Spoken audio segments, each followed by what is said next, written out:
because I saw on the Facebook this afternoon that you post something about this artwork by Dan Seagrave.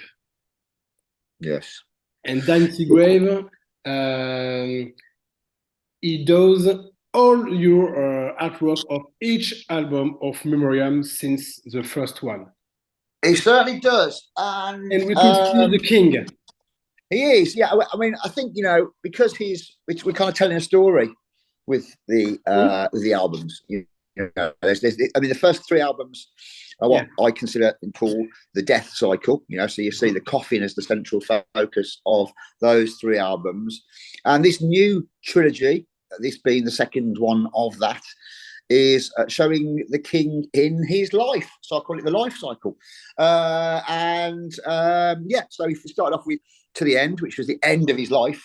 Where he kind of like leads his troops into battle, and that starts the first trilogy going. So I'm kind of working backwards, a bit like George Lucas. I am doing a Star Wars trilogy or sequilogy or whatever you want to call it. A sequel, a prequel. That's it, a prequel. So yes. So this is the one. Obviously, the leader figure. There he is. He's alive. He's getting crowned. He's actually rising to his position in his life where he is in that position of the king, and he is now the new leader. And obviously the next one will feature something else. I haven't yet worked that one out yet, but it's going to be something to do with the earlier stages of his life, obviously. And again, we'll use Dan Seagrave because he's the man that's telling the story for us visually, and it's an absolute pleasure to work with him. He's an artistic genius, and it's for us, I've said it before, being involved in the artistic process is incredible. We just throw a random a brief to him. We give him an artistic brief, so tell him what we imagine the cover to look like, and give him say a kind of a color palette to work to what we'd like. And he comes up with these incredible album covers for us. So we'll definitely be using Dan. He's almost like a silent partner of the band. Yes. Absolutely, it's integral to what we do. So yes, we could say that Dan is in the band. This is a member of the band. Eh? He might as well be. Yeah, it wouldn't be. I don't think it would be a Memoriam album if it didn't have Dan Seagrave doing the artwork. It would be weird. It'd be weird. That's what we do now, and that's how it is. We ain't changing it. And he understood what you want to do with MEMORIAM. Yeah, absolutely. Yeah. He's got a real good, clear visual concept of what we're trying to achieve. Yeah. He gets it.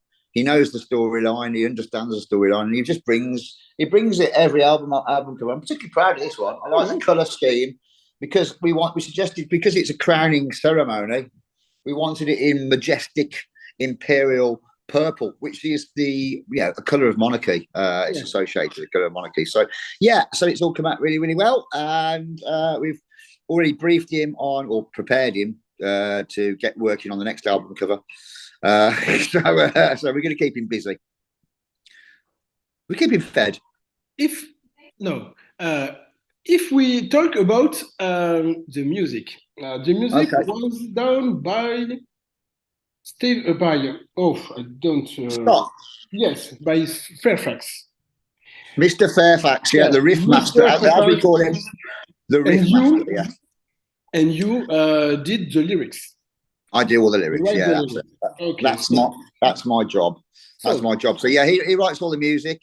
He writes it at home in his studio, Riff Central Studio. That's all he ever does. That's what he lives for, really. Scott does. All he ever does is he fixes cars in the daytime and writes music at night time, and that's what he does every night. He's there in the studio continuously writing every night virtually, and he's got a phenomenal amount of riffs in his $1 million riff vault, which he's still got there, and we plunder that at a regular basis. The actual flow of creativity that comes out of him is phenomenal. He's writing stuff not just for us. He's writing stuff for his own band. as the world dies as well. And what doesn't is also writing stuff for my little project I've got going with him, that H Drive project, which is a slightly different taste, different take on what we're doing. So yeah, so he's really, really busy, and he comes up with some absolutely killer stuff every time. You know, in fact, we've got 4 or 5 songs nearly completed for the next album already, album number 6. So yeah, so he works at a phenomenal pace, and that's great for us because we are, you know, we're just kind of keen to push forward and do as much as we can while we can, you know, because life is, as all our songs are about, you know, our songs are about life being short and not knowing what you're doing and making the best of what you can while you can. So yeah, we are following that ethos by creating as many albums in as short as possible time as we can. Yes, it's incredible. Yeah, so it's good. So yeah, we haven't stopped yet. I don't know how do you do, because this is the 5th album. I know you are gigs between each album. So after gigs, a new album. It's incredible. Yeah. It's good album. Good album because yes, good album because you could do several albums, but not very good album. But it's not the case. Well, this is it. And that is the beauty of that, is we've got so many riffs to choose from that because of Scott's productivity, that we got a whole vault full of killer riffs that he's continually writing. So yeah, so the material we're writing is always get strong, and potentially getting stronger with each album. You know, I think we've matured over our 7 years. We found our sense of identity. And we're pushing forward with that. We're experimenting a bit more. We've got that kind of that courage and that kind of like that taste to try out different things and want to try different tastes and textures. I think you find that is the key to the success of what we're doing, and features quite heavily, specifically on this new album. You know, last album in particular, but this new trilogy of albums that we're doing, I think is a lot more diverse. The songs on there featured have a lot more different tastes and textures and angles and feels to them, you know, and that's what Scott brings with his music. And also, I'm doing it as I always do. I'm answering all your questions in one. Spike, the drummer, the new drummer, Spike, brings his own kind of like taste as well. His own take to the music, which I think has, again, added yet another level and a different dimension to the music that we're creating as well. So yeah, we're having a great time, loving it. And when we talk about the previous album, so last year to the end, I remember that when you talked about the last title, the last track, As My Earth Grows Cold, the sound of this song, I think we could find this new sound in this new album, Rise the Power. Is right?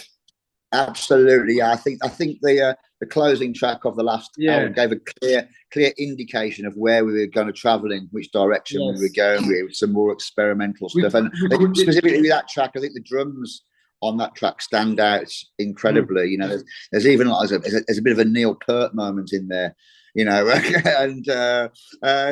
So I think again that gave people a bit of a taste, a bit of an indication as to which direction of travel we're going to. And I think we fulfilled that with the new album. We've kind of created an album that's full of diverse sounds and textures, and we're very proud of what we've done. So I want now, Karl, to talk about 3 songs. I think they are very important. There is Annihilation Down. Annihilation's Dawn. Yes. With a little with the groove, because the groove is very important, a brutal groove. Yeah. This is the song I Am the Enemy. I Am the Enemy. The enemy. And very important song because I know it's about the war actually between Ukraine and Russia. Total war, yeah. I mean, that's well, where do we start? Okay, let's start with the first one you mentioned, Annihilation's Dawn. Yeah, we kind of I think we called that Ted Rogers in when we were demoing it. Didn't have a song title, so we called it Ted Rogers because it reminds us of 3-2-1, which is you probably wouldn't know. It's a British television program. But yeah, I mean, that's a great song. And, you know, maintaining the theme of war, you know, a lot of these songs on this album, you know, carry on the theme that I eternally write about. I think if I was to deviate from the theme of writing about war, there would be a war. There would be uproar amongst the death metal community, and so you know, I'm not going to really be deviating from that too much. You know, I've got three main themes that I generally tend to write about. The main one being the war theme, which I've always done since day one, 35, 40 years ago, whatever it was, which, yeah, it will be maintained. And Annihilation's Dawn is a classic example of that kind of feel, that song. Another theme that I write about, I mentioned this before, is generally about life. You know, I think that comes from experience and getting old and appreciating what you've got and what's happened and moving forward and not looking back and just appreciating the world and what you've got for what it is. You know, so that's a constant theme that I kind of tend to feel comfortable and enjoy writing about, experience and life.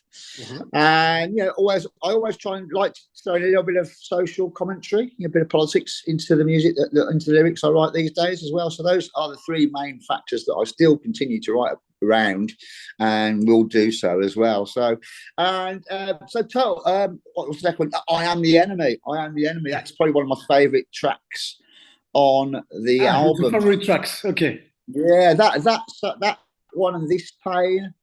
Well, I've got quite a few, really. It's quite hard to define it at this point, you know, because it's still early days. But yeah, I Am the Enemy. I like that one because it's a bit special because we used the I Am the Enemy refrain at the very start of the album as the intro. Don't know if you noticed that. So we got all our fans, family, friends. I've got my kids to do it as well. And they all said, I am the enemy. And we stacked it. So we had hundreds and hundreds of people saying, I am the enemy. And we used that as the intro for the album at the very, very start. And then I Am the Enemy comes in. I don't know, it's about track number 3 or 4. I'm not quite sure. I can't remember. And yeah, that is generally a song about life and getting through. It's not specifically about war. It's about life in general and kind of like moving onwards. And yeah, we've all kind of like faced our fears and come across people that have had a negative impact in your life, and it's about dealing with those feelings all around that kind of subject matter. And of course, the last one you mentioned there, Total War. Yep, that's about war. It's about war. It's about total war, and very much influenced by the social, political situation that is going on our doorstep, which is something to be very, very concerned about. You know, the Russian invasion of a sovereign state on our doorstep, Ukraine, I feel quite strongly about, obviously. So yeah, I've used that to talk about and use my platform as a lyricist and writer to kind of voice my opinion on that subject matter quite clearly. You know, it's a terrible situation, shocking. 2022, and here we are with a almost on the verge of a global, World War III, on the precipice of what could happen, all through, rampant imperialism, basically, isn't it? It's just kind of like, kind of the pretext of invading another nation under false pretext, under false pretext, just to gain territory and eradicate. It's genocide in many respects. So I had to write something about that. I thought it was really, really important to do that, because it's, it brings war, which I've always written about, to a point where it is more relevant now than it ever has been in the past. So yeah, I had to cover that subject matter. But one song you haven't mentioned, which I'm going to mention, which is probably my favourite, or the one that I found the most difficult to write, is the opening track, which is Never Forget, Never Again, 6 Million Dead, which is a song about the Holocaust.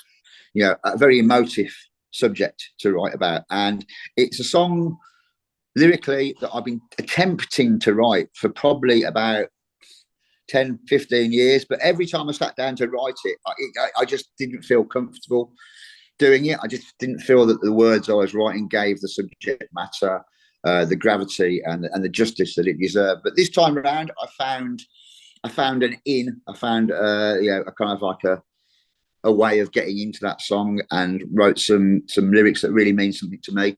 And I'm particularly proud of accomplishing that one after attempting to do it for the past 15 to 20 years. It is done. A question about your songwriting. When you decide to create lyrics, do you do it every day when you have got an idea, or do you prefer wait for the riff of the music and after write the words on the music? Yeah, I mean, I'll watch a lot of documentaries. I used to read before I had kids. I used to read a lot of books. Okay. That stopped. No time for that anymore. But yeah, read a lot of documentaries. Read a lot of I'm up to date on all social media about on with different news feeds and things like that. Quite engaged with that kind of process. So I often read through those, and I'll come up with an idea or a subject or some words that will formulate a song title, and I'll write them down and park them to one side. So I've got a nice little bank of prospective song titles. But I very much write the lyrics once I've got the riffs in place. Once the way we formulate stuff is Scott writes all the music at his studio at Riff Central. He puts all the guitars, he puts the bass line down, and he uses Superior drum machine just to kind of get a feel for how the drums should generally kind of go. And then he fires that over to us in Dropbox, and then I'll listen to that a few times, and I'll pick out one of my prospective song titles that I've got, and then I'll formulate the words around that. I mean, that's one of the good things about the past two albums, which I think is a big advancement, and I think you can tell in the quality of the new albums as they're coming out, is that I've managed to be in an advanced state of development with the lyrics way before we go to the studio. Generally speaking, in the past, I've been writing the lyrics while we're in the bloody studio, kind of at the last minute, making them fit, which is fine. But the last two albums, I've managed to do demo the vocals at Riff Central way before we go into the studio to record them. So all the band have got to hear the songs with the lyrics on them before they go and record their bits. So they can adjust and adapt their bit sections to fit around and accentuate the lyrics. And make it work a lot better. I think it makes the songs a lot stronger. And it just gives me a lot more confidence when I'm in the studio. I'm not having to think about, what I'm trying to do, because I've done it. I've got the demo to do it, and I can concentrate more on the actual delivery rather than the actual structure, because the structure's in place. So yeah, we've managed to hit a good rhythm now with what we're doing. We should do. We've really been doing it for long enough. Okay. But yeah, so it flows really easy. And one of the beauties of what we do is obviously we always use the same studio now. We always go down to Parlour Studios and work with Russ Russell. We've got Dan Seagrave, secret sleeping partner. We've also got Russ Russell. He's like an extra member of the band as well. So we're not just a 4-piece. We're a 6-piece band, probably 10-piece if you include our road crew and things like that. They all play a role. But Russ Russell is pretty integral to what we do now. We've done 3 or 4 albums with him, and he works really, really well with us. We involve him at the very early stages of the songwriting process. We send him the songs that drop on Dropbox. He's a member of our Dropbox, so he gets to hear them before we go to the studio to record them. So he's got a really clear idea what he wants to achieve with the songs before we actually go in to record them. And he'll come up with different suggestions of how we should maybe change things around, shorten things, sections, put some sound effects and just mess things around, and put some psychedelic bullshit on there. And so it works really well. We've got a nice little happy process that works is clicking well and works well and is rolling forward at a phenomenal frenetic pace. So we are capitalising on that and doing it while we can. Yeah, it works well. And after when you recorded this album, so after the recording, are you proud by this album?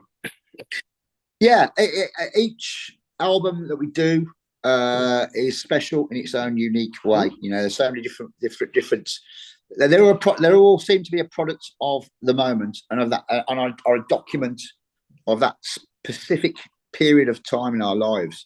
So, you know, I can listen to, you know, album number 1, number 2, and it will remind me of different things that happened at that point in my life as well. So yeah, it's great it's a privilege to be able to be doing this still, you know, at this point in our lives. I mean, I'm 56, you know, this year. I'm 56. So you know, if you'd have asked me, you know, when I was 21, whether I'd still be doing it, you know, when I was in my 50s, I'd have probably just laughed at you and said, "There's absolutely no way."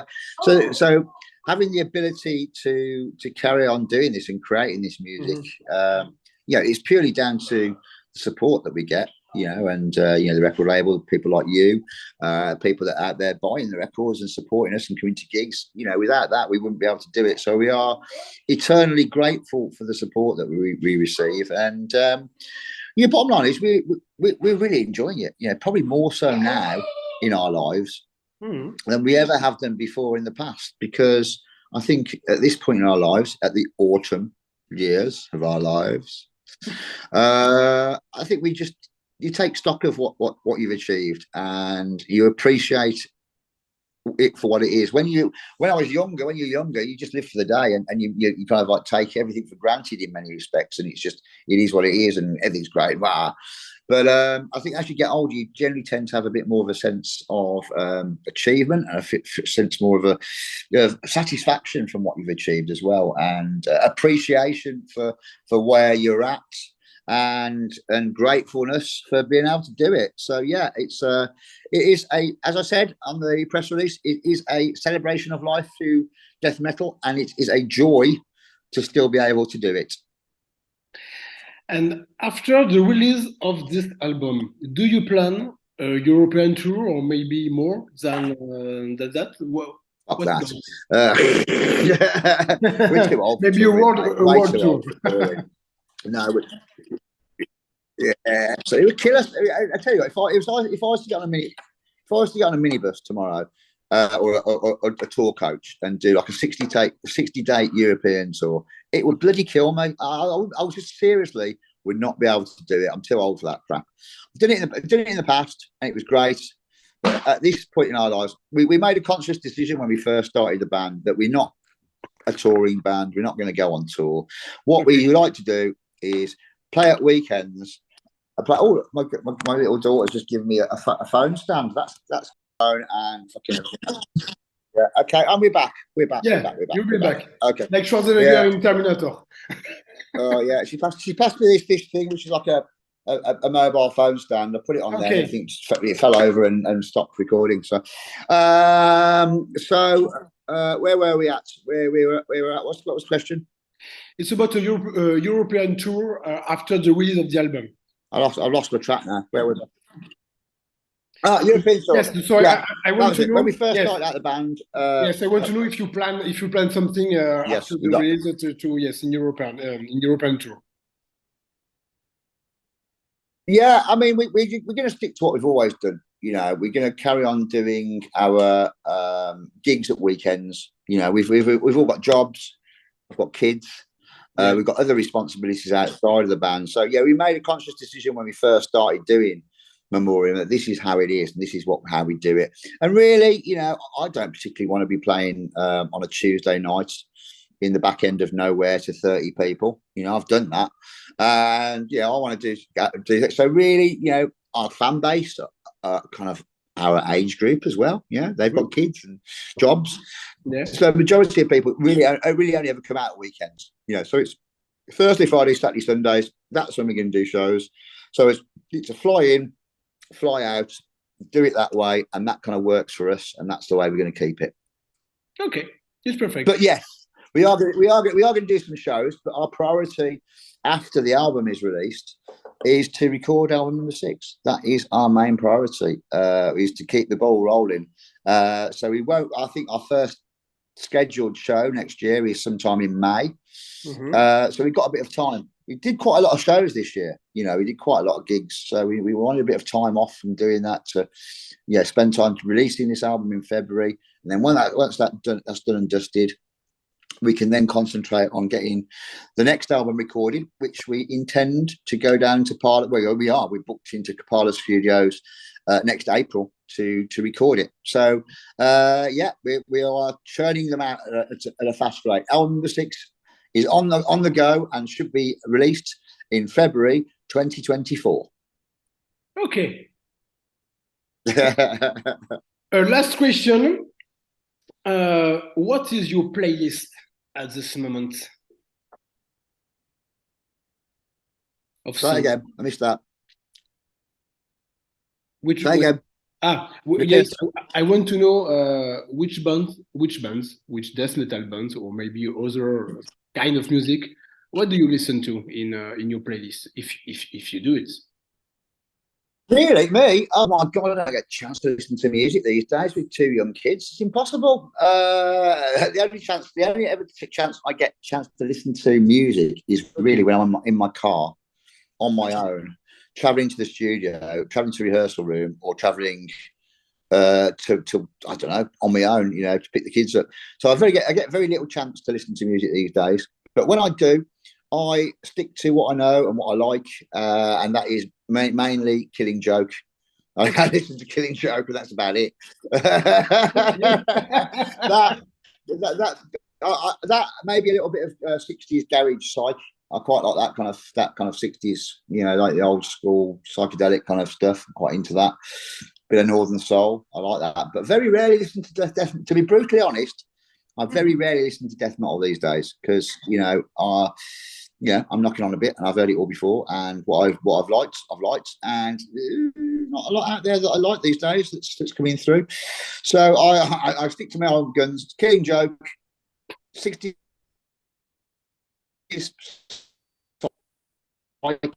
garage psych, and sorry people, but that's the truth.